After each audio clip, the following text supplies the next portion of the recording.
बिस्मिल्लाहिर्रहमानिर्रहीम। नाज़रीन अस्सलाम वालेकुम। मैं हूं आपका मेज़बान साबिर शाकिर वफाकी दारुल हुकूमत इस्लामाबाद से कुछ ताज़ा तरीन इत्तलात और खबरें आपसे शेयर करते हैं। पाकिस्तान की सियासी सूरत हाल बहुत तेज़ी से तब्दील हो रही है और चंद दिन बाकी हैं। इन चंद दिनों में बहुत कुछ होना है और उसके बाद मैं अगला जो निगरान हुकूमत के आने के बाद जो कुछ होना है वो भी इंशाल्लाह आपको बताऊँगा, क्योंकि काफ़ी कुछ होना है। ये चीज़ें जो हैं अभी तक थमेंगी नहीं। ये इस्तराब, हिजान और ये जो जलजला, सियासी जलजले अभी आने हैं और वो सियासी जलजले काफ़ी तगड़े होंगे। उसके लिए अभी से आप तैयारी करके रखें, क्योंकि एक के बाद एक जलजला आएगा और ये थमेगा कब इसके बारे में अभी कुछ नहीं कह सकते। अभी दौड़ जारी है, अभी खेल जारी है और अभी एक दूसरे को गिराने का खेल जो है वो जारी है। उसकी रीज़न है कि बहुत सारी हर रोज़ कोई ना कोई एक ऐसी नई स्टोरी डेवलप होती है कि आप पिछली स्टोरी को भूल जाते हैं और पिछली स्टोरी जो है वो आपको बहुत छोटी लगती है। आने वाले दिनों में भी इसी तरीके से बड़ी बड़ी खबरें और बड़ी बड़ी स्टोरीज डेवलप होंगी और एक हिजानी कैफियत होगी, एक इस्तराबी कैफियत होगी, एक भौंचाल सा आएगा और वो कैसे उसको संभाला जाएगा ये अभी कुछ नहीं कह सकते। लेकिन बहरहाल मामला ये है कि एक तरफ इमरान खान साहब हैं, पाकिस्तान तहरीक इंसाफ हैं, उनका कोई नेमुल बदल नहीं है इस वक्त पाकिस्तान में। उनका मुकाबला करने के लिए कोई भी सियासी खिलाड़ी इस वक्त उनके हम पल्ला के दूर दूर तक नहीं है। तमाम 15 की 15 जमातें मिलकर भी इमरान खान साहब को हराने की पोजीशन में नहीं है और इसीलिए एक तरफ चल रहा है शहबाज शरीफ साहब का खेल, एक तरफ नवाज शरीफ साहब का खेल, एक पीपल्स पार्टी का खेल।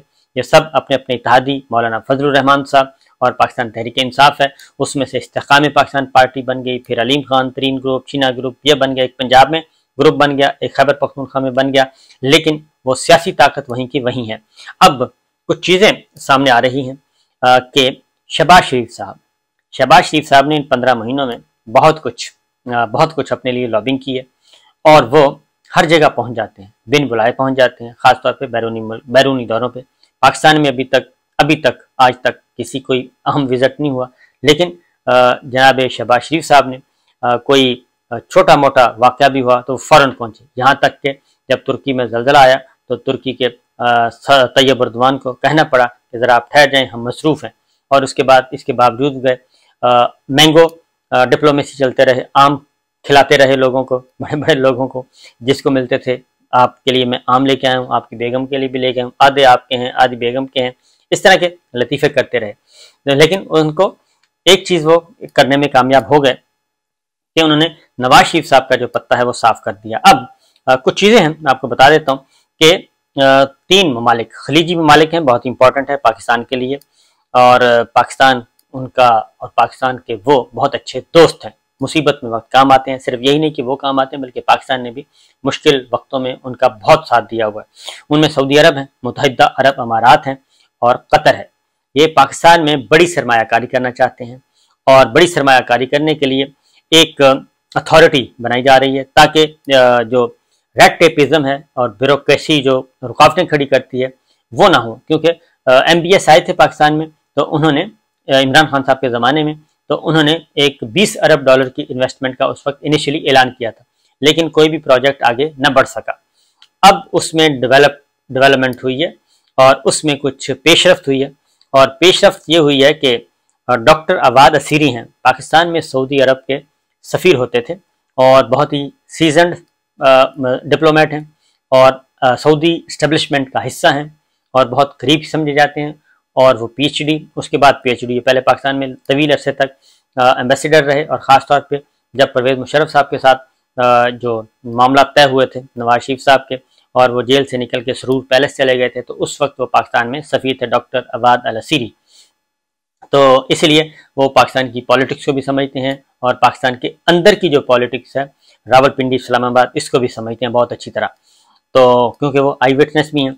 तो बहरहाल उन्होंने एक मजमून लिखा है, वो मजमून में बहुत सारी बातें हैं, मैं आपको बता देता हूँ, आपको पढ़ के बताता हूँ ताकि आपको समझ आए। उसके बाद फिर कुछ और चीज़ें आपके साथ शेयर करता हूँ, जिसके बाद आपको मामला कोई थोड़े से बिल्कुल क्लियरली एक तस्वीर सामने आ जाएगी कि इस वक्त पाकिस्तान के आइंदा हुकूमती ढांचे के लिए कहाँ कहाँ क्या क्या कोशिश हो रही है, कहाँ का लॉबिंग हो रही है। ये पाकिस्तान में फैसला करना है पाकिस्तान के अवाम ने, इलेक्शन होने हैं पाकिस्तान में, वोट डालना है पाकिस्तानियों ने, लेकिन उसको तो एक साइड पे रखा हुआ है। उससे पहले ही पैरेलल तो हर पार्टी, हर लीडर जो है वो कोशिश कर रहा है कि कहीं ना कहीं से उसको फेवर मिले और वो प्रेशर डाले पाकिस्तान की एस्टेब्लिशमेंट पे और अपने लिए रास्ता हमार करे।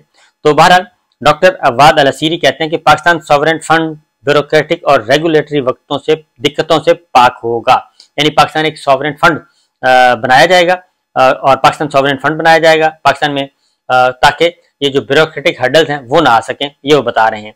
और इसका मतलब है कहीं ना कहीं ये चीजें तय हो चुकी हैं। पाकिस्तान सॉवरेन फंड ब्यूरोक्रेटिक और रेगुलेटरी दिक्कतों से पाक होगा।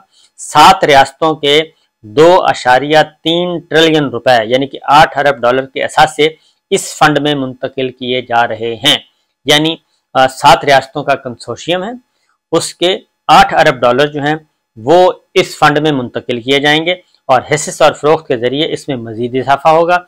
यह डॉक्टर अवाद अल असीरी का मजमून है। फंड की आमदन बड़ी सरमायाकारी के लिए इस्तेमाल होगी। हुकूमत खलीजी ममालिक के साथ मिलकर खसारा करने वाले इदारों की निजकारी और लीजिंग पर काम करेगी, यानी Islamabad airport, Lahore airport, Karachi airport, Skardu airport, इस तरीके से स्टील मिल और दीगर जो हमारे खसारे में चलने वाले, खसारे में तो इनमें से खैर कोई भी नहीं चल रहा, लेकिन खसारे वाला इदारा भी नहीं आया, लेकिन इन इदारों की निजकारी हो रही है, तो इनकी जो मामला चल रहे हैं, इसीलिए जो निगरान हुकूमत को, निगरान वजीर आज़म को तगड़ा किया गया है, वो भी इसमें शामिल है। इस मजमून में आपको उसकी झलक नजर आएगी, क्यों कि वो फैसले कर सकेंगे, निजकारी के प्रोसेस को नहीं रोकेंगे, जो प्रोसेस चल रहा है उसको आगे बढ़ाएंगे। तो डॉक्टर अवाद अल असीरी कहते हैं जी कि फंड की आमदन बड़ी सरमायाकारी के लिए इस्तेमाल होगी। हुकूमत खलीजी ममालिक के साथ मिलकर खसारा करने वाले इदारों की निजकारी और लीजिंग पर काम करेगी। 2035 तक पाकिस्तान की मईशत $1 ट्रिलियन हो जाएगी, ये डॉक्टर अवाद असीरी कहते हैं। यूएई के साथ जामे मुआशी शराकतदारी तय पा गई है, यानी कंसोर्शियम है यूएई, कतर, सऊदी अरब और मजीद इसमें 4 रियासतें होंगी। तो आगे जाके जो ऑपरेटिंग पार्ट है वो ये है, जिससे नवाज शरीफ साहब को सऊदी अरब ने भी जवाब दे दिया है, यूएई ने भी जवाब दे दिया है और मशरक़ वुस्ता की इस कंसोर्शियम जो 7 रियासतों ने भी जवाब दे दिया है। और वो क्या कह रहे हैं, वो ये कहते हैं कि डॉक्टर अवाद अल असीरी वो कहते हैं कि वजीर आज़म शहबाज शरीफ ने पाकिस्तान को बहरानों से निकाल कर इस्तेहकाम की राह पर डाल दिया। वजीर आज़म शहबाज शरीफ ने बेहतरीन काम किया और शहबाज शरीफ ने पाकिस्तान की मुआशी बहाली के इम्कानात में इजाफा कर दिया। वजीर आज़म शहबाज शरीफ हुकूमत ने मुआशी, सियासी, मुआशी, सलामती और खारजा महाज नुमाया पेशरफ्त की। वजीर आज़म शहबाज शरीफ को अप्रैल 2022 में जिम्मेदारी संभालने के बाद डिफॉल्ट समेत मुश्किल तरीन हालात का सामना था। दहशत गर्दी की ताज़ा लहर ने मजीद मसाइल बढ़ाए हैं। अली अवाद अल असीरी साहब कह रहे हैं, खारजा सतह पर बड़ी ताकतों के साथ ताल्लुकात इंतहाई बुरी सतह पर थे। बाइतमाद साथियों का इत्मीनान बहाल करना कठिन चैलेंज था। वजीर आज़म शहबाज शरीफ इंतहाई पेचीदा हालात का रुख बड़ी कामयाबी से मोड़ा है। इत्तेहादियों, सिक्योरिटी एस्टेब्लिशमेंट और फॉरेन पार्टनर्स के साथ मिलकर हालात को मुस्तहकम किया। ये सारी शहबाज शरीफ साहब के फेवर में लिखा मजमून है जी। पाकिस्तान अब मुस्तहकम है और निगरान दौर की तरफ जा रहा है। Special investment facilitation council 1 window की सहूलत देने के लिए बनाई गई है और आर्मी चीफ और दीगर फौजी हुकाम की शमूलियत से तसलसल, शफाफियत और अकाउंटेबिलिटी की अहम जमानत मिल गई है। मुआशी बहाली के इस मनसूबे का इंहिसार किए जाने वाले ठोस इकदाम पर है। सऊदी विजन 2030 से पाकिस्तान को मुआशी तरक्की के बेपनाह मौके मिल सकते हैं। लेकिन जो एक जुमला उन्होंने लिखा है कि मुआशी बहाली के इस मनसूबे का इंहिसार किए जाने वाले ठोस इकदाम पर है, यानी ठोस इकदाम होंगे तो ये आगे बढ़ेगा। हुनरमंद पाकिस्तानियों की खलीज ममालिक में रोजगार मिलेगा। पाकिस्तान की सिविल और मिलिट्री क़यादत समझती है कि खलीजी ममालिक पाकिस्तान को मुआशी बहरान से निकाल सकते हैं। बड़े पॉलिसी फैसलों के तहत स्पेशल इन्वेस्टमेंट फैसिलिटेशन काउंसिल कायम की गई है, जिसमें आर्मी चीफ या आसिम मुनीर साहब भी हैं। तो काउंसिल खलीजी ममालिक से ज़राअत, मादनियात, कानकनी और इंफॉर्मेशन टेक्नोलॉजी और दिफाई पैदावार में सरमायाकारी ला सकती हैं। अब मैं इधर एक और बात बताता हूँ, जो रेकोडिक है, रेकोडिक को भी सबलेट करने का प्रोग्राम है। रेकोडिक को भी सबलेट करने का प्रोग्राम है, क्योंकि वहां से हर साल पाकिस्तान को $3 अरब मिलने हैं।